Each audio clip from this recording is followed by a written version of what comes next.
I love sleep so much. But you know what they always say, too much of a good thing is bad for you, and that includes sleep, I think. If that doesn't convince you, then maybe this video will. My name is Danny Burke, and this is the top 10 scary facts about sleep, part 2. Starting off at number 10 now, we have asleep at the wheel. Now some studies have found that between 10 to 30% of all crashes on the road are linked to drowsy driving. In America alone, there are an estimated 1,550 deaths and about 71,000 injuries caused by people either being asleep or falling asleep at the wheel. Perhaps this is why we need self-driving cars. What do you guys think? Next up at number 9 now, we have sleep texting. Sleepwalking has been a thing ever since the dawn of humanity. People act out their waking life in their sleep and are totally unaware of it. However, things have changed a lot in the past few decades, and now we spend a lot of our time using our phones, our computers, and social media in general. And you guys guessed it, sleepwalkers are now starting to do the same. Doctors now have to treat people for sleep texting and sleep emailing. Yes, it's a real thing. Are you guys a little bit paranoid now that you might send an embarrassing sleep text? I am.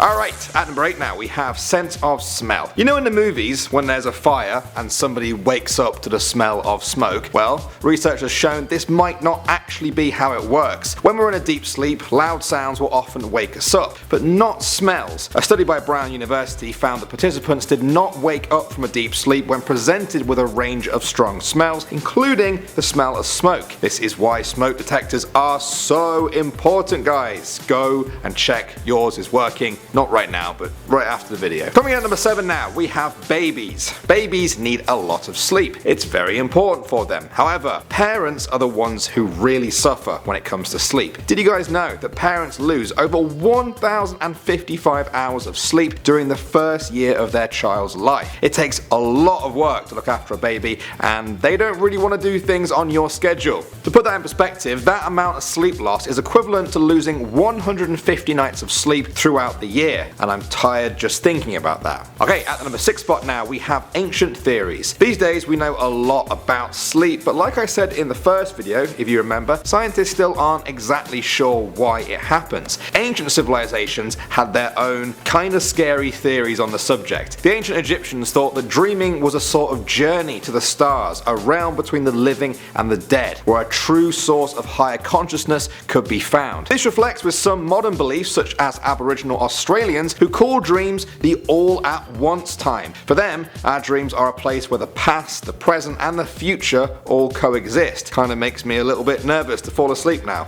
I don't know. Coming at number 5 now, we have doing it wrong. Technically, we're all kinda sleeping incorrectly. Studies have shown that if you remove modern lights and modern living from people, eventually they will not sleep just once a day in a long block. They will have 2 separate sleeps. A person will naturally end up sleeping, waking up in the middle of the night, and then going into their second sleep. Some of you guys may have even experienced this before. If you want any more proof of this, there's tons of historical records of people living like this way back in the day. That all changed obviously with the dawn of electric lighting and the 9 to 5 work life. Our sleeping patterns changed, but on the inside, we're still the same. Coming out at number 4 now, we have the moon. In 2013, researchers found that the moon affects people's sleep. A full moon meant that volunteers in the study took longer to get to sleep and had poorer quality sleep too. Now, you guys might be thinking, well, that's obvious to me. A full moon is the brightest phase of the moon. If it's bright, people will struggle to sleep. Well,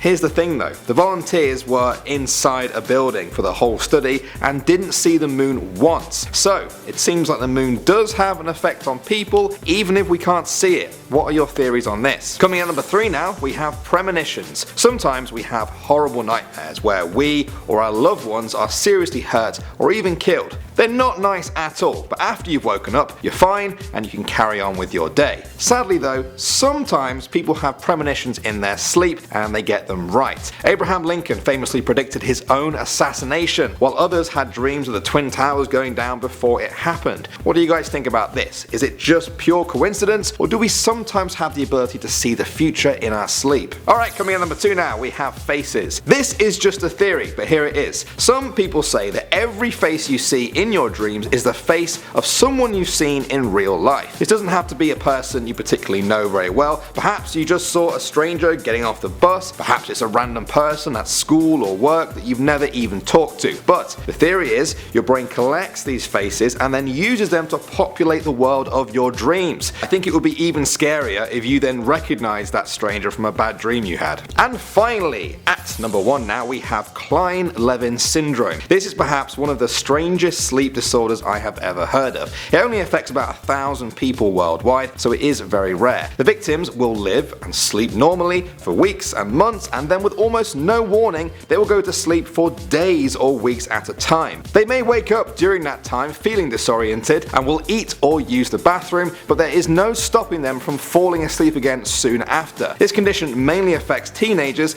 and researchers say the victims do grow out of it after about 8 to 12 years. Well, all of this weird sleep talk makes me feel glad to be awake. Or am I awake? Are you awake? Maybe this was all a dream. I have a horrible feeling that I made the same joke at the end of the last video. Anyway, until next time guys, thank you as always for watching. My name is Danny Burke, and I will see you all in the next video.